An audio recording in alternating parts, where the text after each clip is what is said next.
Sorry. Okay.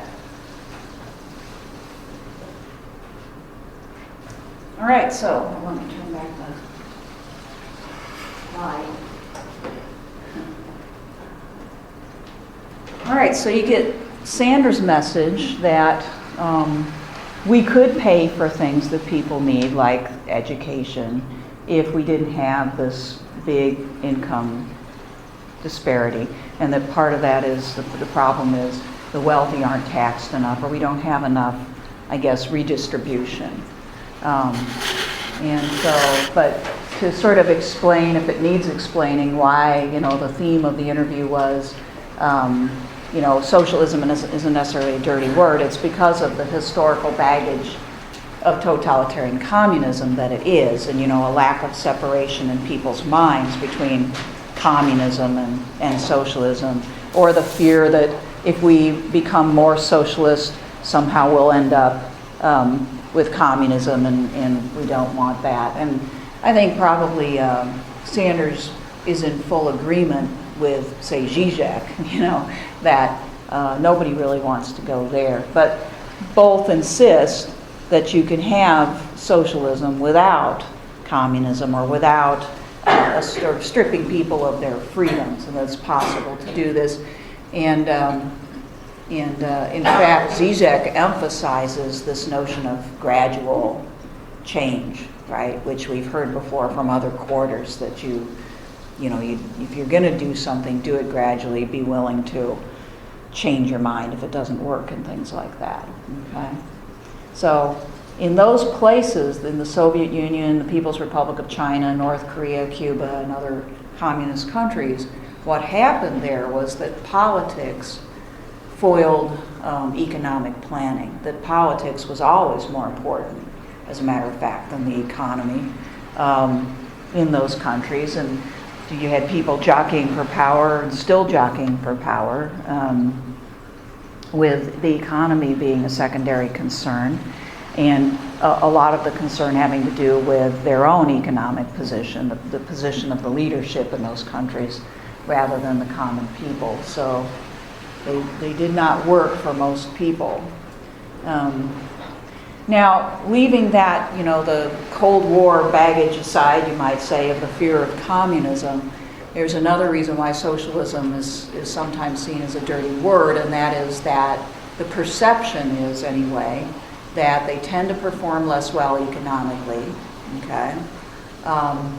And that they're more socially stifling or parochial, that they tend to work because they're rather homogenous culturally, and that the people in these countries want to keep it that way. And so those are, you might call them stereotypes, depending on who you talk to and what you read. They're more than stereotypes. There's a program on Netflix that explores this, and it's made by Norwegians. It explores the clash between the Norwegian culture, Norway being a democratic socialist country, a rather homogenous country where they still treat refugees and people who don't look like themselves with some degree of racism, which is depicted on the show. And of course, they don't know what to do with the American who comes to them. Has anybody seen Lillehammer? Okay, so now you know that Johnny is he's a transplant from New York. He's there because he's a member of the mafia, and he has gotten himself into enough trouble that he takes advantage of the witness protection program. And he wants to go to Lillehammer because this was the site of an Olympics that he remembers fondly, and he thought it was beautiful, so he wants to go there.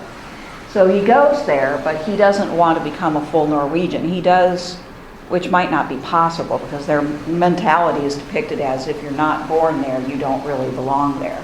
But at any rate, he's respectful enough of the culture that he learns the language immediately. One of the first things they depict him doing is learning the language, because he knows if he's ever going to succeed in Norway, he's got to speak the language and kind of try to fit in with the people. But it becomes apparent pretty quickly that it's really hard for anybody from America to fit into Norway, and maybe especially somebody who's a mobster. So I'll show you a little clip of this, because this show is excellent for depicting this cultural clash that goes beyond economics. Let's see if I can get the bottom. Yep, that's John.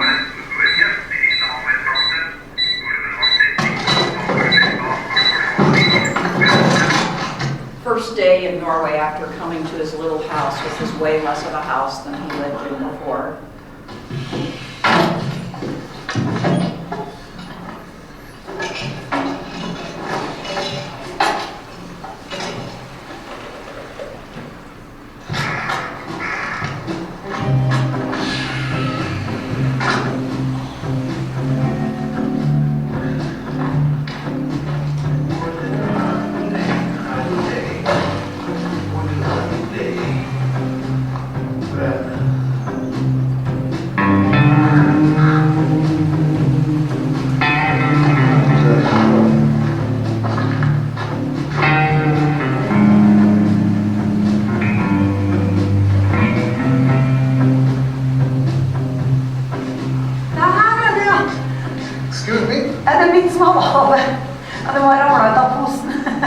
Sorry, I don't understand. Oh, the sheephead. It's my dinner. Oh, you can eat this. Oh, yeah. It's very good. Hello. Well, for a minute there, I thought I'd have to give Johnny Fontana a movie part. Okay. You must be the new neighbor.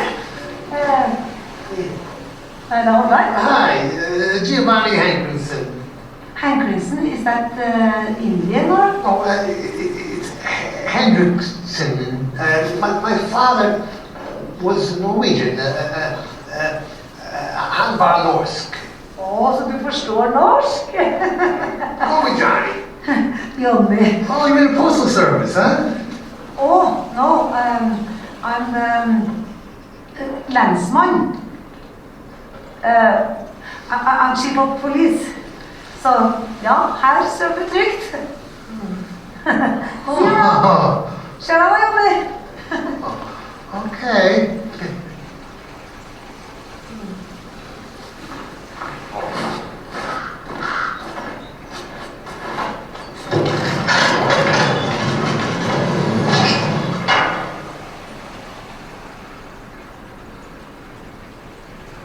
What the fuck?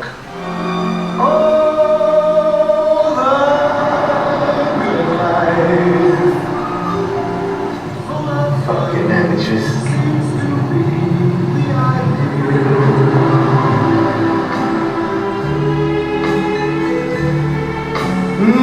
The good life lets you hide all the sadness you feel. Hang on.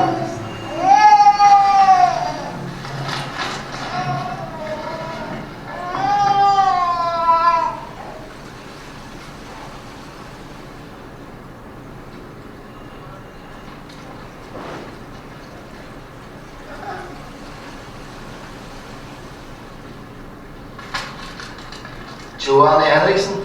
Yes. So, you lived in New York all your life, huh? That's right. Stop spreading the news. That was the what's name? The big apple. That's good. Yeah. And you have some background from the restaurant business? Yeah.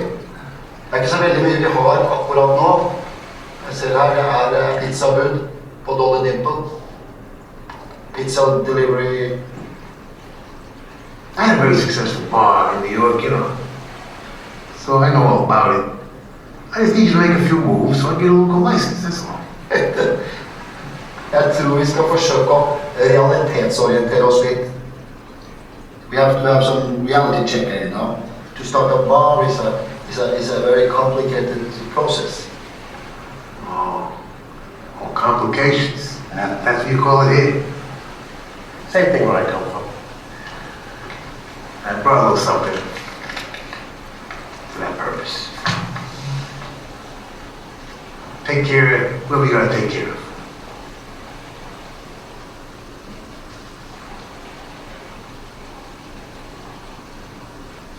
logistikk offentlig tjenestemann?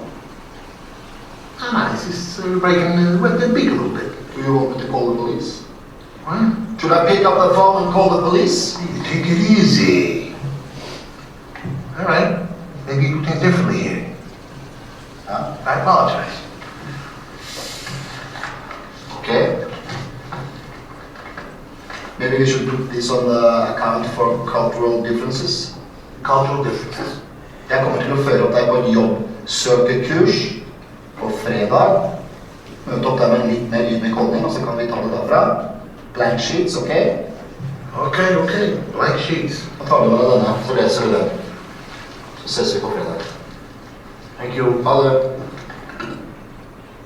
Okay, so Norway is kind of depicted as paternalistic here, in the sense of, they've got a program for everything and you have to go through it to get anywhere, and kind of put you into a slot. So he sees Johnny as somebody who's good in the restaurant business, but the jobs around there happen to be, pizza delivery and things like that. And so he kind of sees him fitting in there. And of course, what Johnny decides he's just going to forge ahead any way he can and start this bar anyway. And so he rounds up other people who are kind of a little fed up of living the way that they are, and kind of seduces them into cooperating with him, promising them, in one case, a share in the bar that he's going to have, and eventually ends up corrupting the bureaucrat there in an interesting way, getting him to kind of cooperate. So eventually he sort of is able to,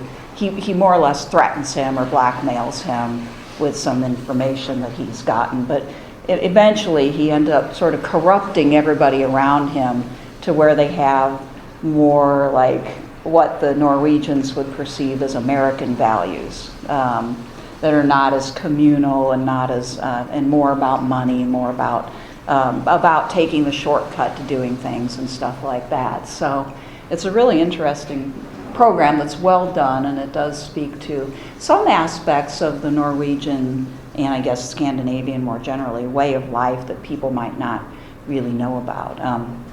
In another scene, they have his girlfriend lives in, or maybe both of them are moving into some sort of almost communal housing situation or it's like co-housing, where people live separately, but they live in a way where they're supposed to kind of cooperate with, sound and, what you can do and what you can't do, how you take out your trash when, and all of that stuff, which we have to a certain extent here, even with our, communities with covenants and stuff. But this goes beyond that, and you can see him just sort of chafing at all this, but he bears with it, and he eventually kind of overcomes all obstacles, it would seem, to getting his way, and he transplants a little bit of America into Norway.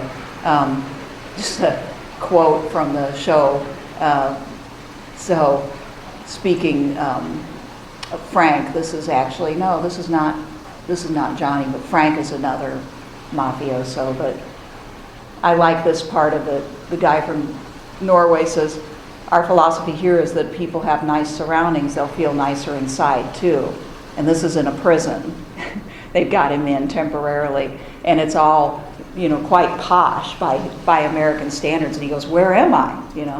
And they explain to him, "No, our philosophy is that we can make you nicer by changing your surroundings." Which, when you think about it, that's a Marxian type of statement right there. Change your surroundings, change who you are.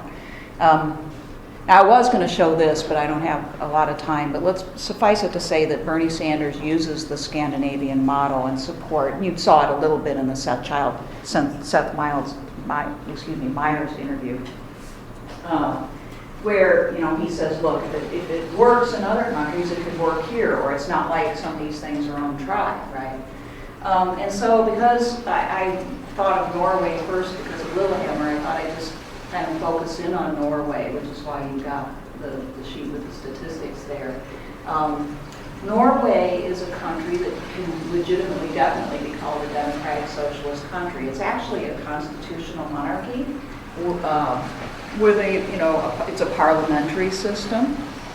There's a division of powers. There's, regular voting takes place. So it's somewhat similar to other constitutional monarchies in Europe. The monarchy is kind of less important than it used to be.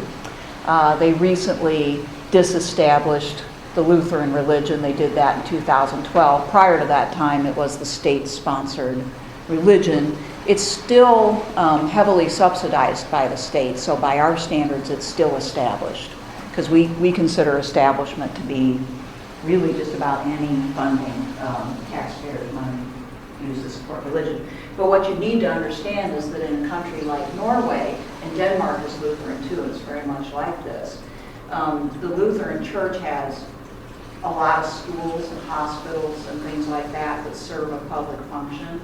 And so basically the tax money goes to support the church's running of schools, hospitals, orphanages, old folks' homes, et cetera, okay? The American perspective is that's too much intermingling of church and state, and it tends to kill religious faith.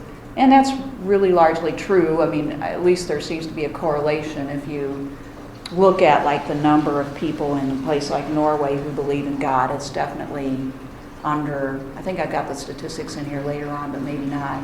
But it's under 40%. But they see their church as a social service type of thing.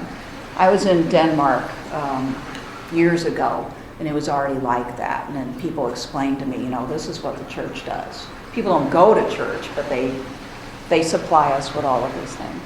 So Norway has sort of government-mediated capitalist economy in which the government sort of stands between the workers and the owners in their negotiations and helps to set wages, what people will pay and their benefits. Okay, so the workers don't have the classic unions like we do, which basically lobby the government and try to force owners to pony up more benefits or wages based on threatening to strike.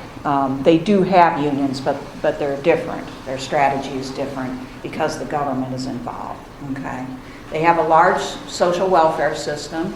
They have universal health care. So it's not like the Affordable Care Act, it's a single-payer system.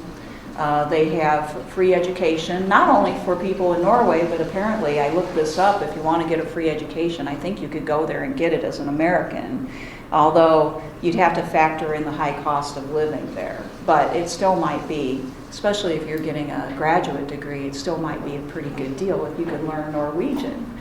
Of course, they have rather large unemployment benefits, but their unemployment is really pretty low. It's like under 3% right now. Although if you looked at like underemployment, you might be able to make a case that a lot of Norwegians are sort of underemployed, or not employed full-time, or not employed necessarily to their full potential. And of course they have a strong retirement or social security system. Also a little bit of socialism here in that the state owns some industries that it considers to be particularly crucial. Norway is actually a country that sells an awful lot of oil. Right now it's probably hurting a bit because of that. But it's done Norway well over time. I think outside of the Middle East it might be the #1 oil producer. So there's state ownership of oil and utilities like electric and water, trash, things like that. There's banking is not private and telecommunications isn't private. So if you look at your list of prices there, I think one of them has to do with somewhere there's what your telephone bill costs. Stuff that's directly owned by the state is probably going to cost a little less. Let's see. Well, we got the internet here. So it costs $37.35 there, an average of $43.39 here. Okay. All right, so you get the picture, right? It's a state where people have quite a bit of economic security, right? And where the state is more heavily involved in some of the areas of life that in America people have still considered to be private, you might say. Okay. Now, as far as taxes go, this comes from the actual Norwegian government statement about what the taxes are for. They say taxes comprise the main income for the public sector in Norway. Well, that's a no-brainer. That happens everywhere. The taxes that we pay are spent on public services such as health care, education, transport and communications. In addition to covering joint expenses, taxes are designed to contribute to greater equality between individuals. Okay, so that's a stated goal in their taxation philosophy. Okay. This is a graph of the top marginal income tax rate in various countries, but we'll look at Norway here and the United States.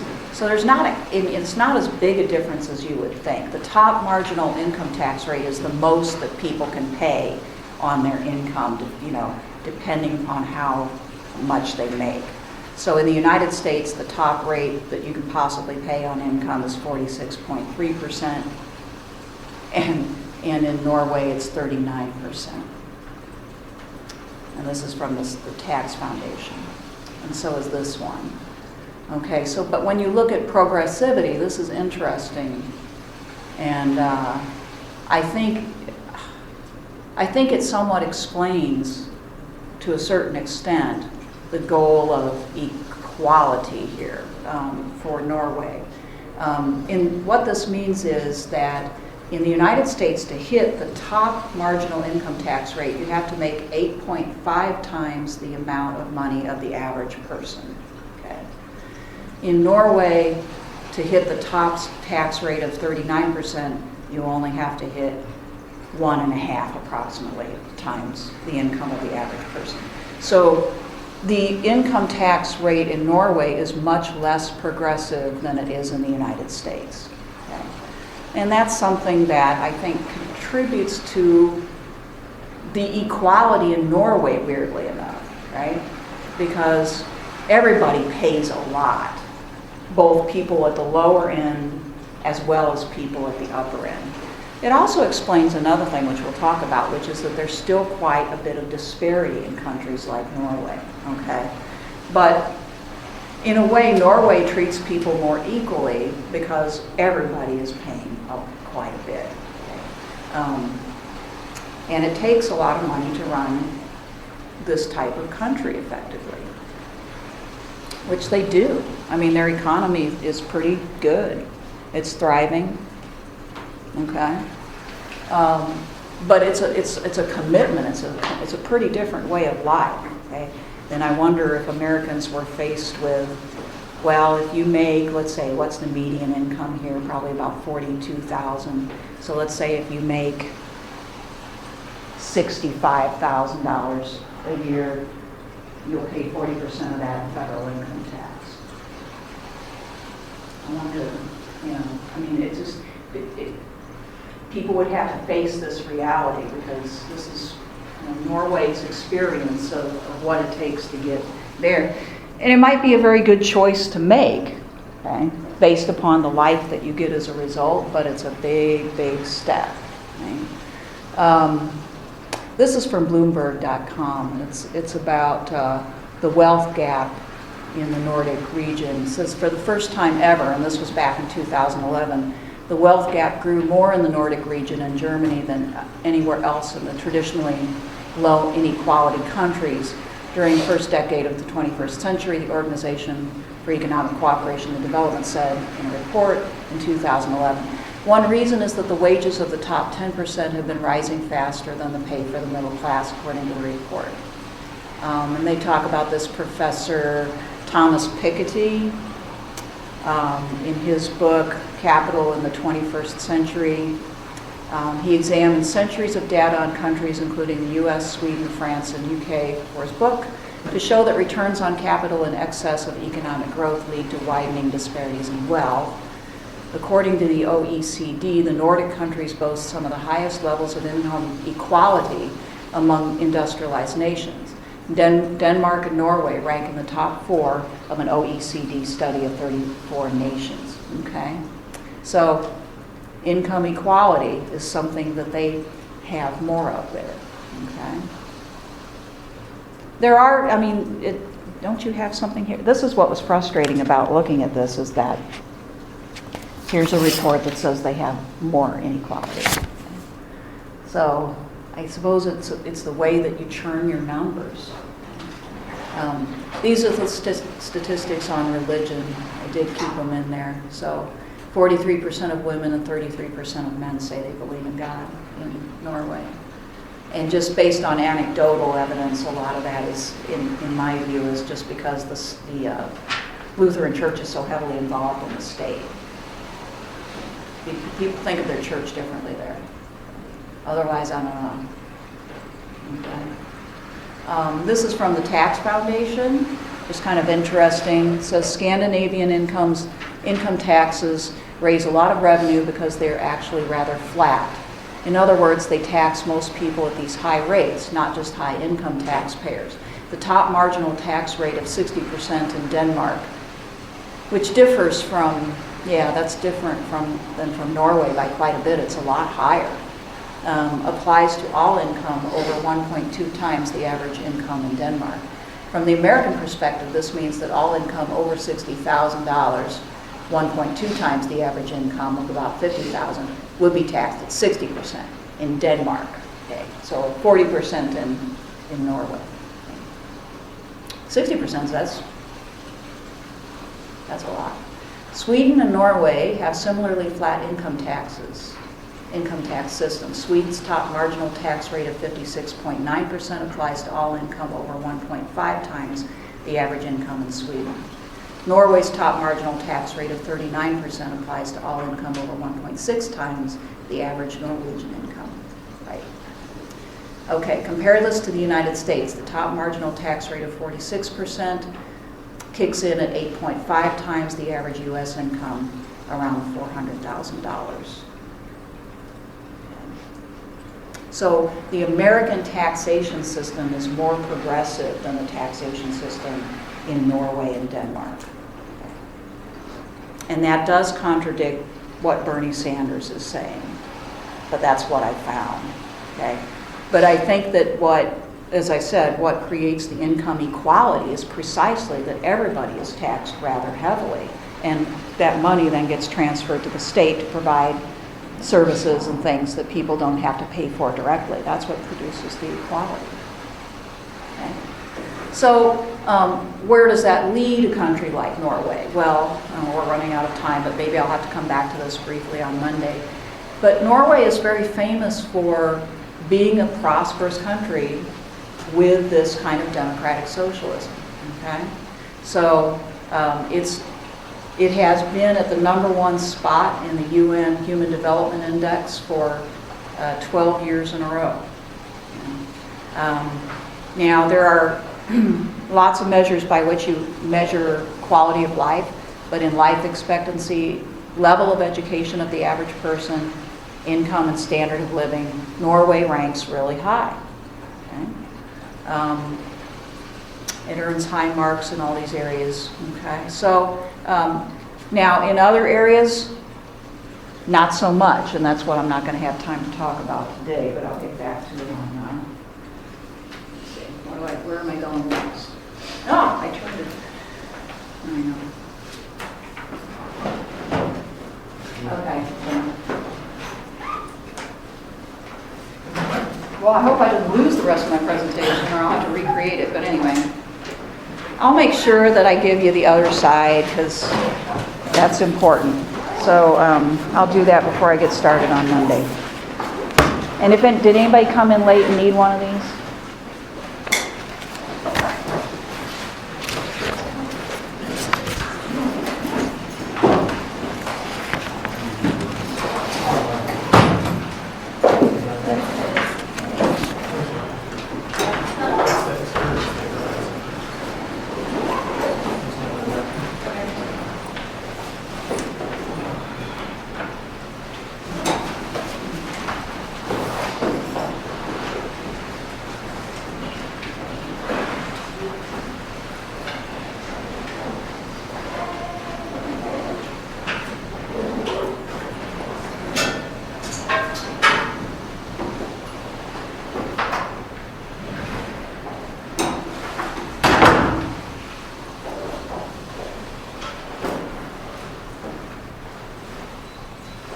See ya. How you doing?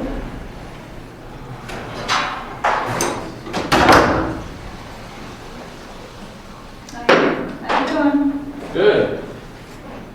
Busy. Yeah. Would you want to just meet here from now on? Because it seems like I need like focus right before I come Yeah, in if I'm a here. distraction, you can always let me know. If you need me to come there. Okay, yeah, that way you I can understand.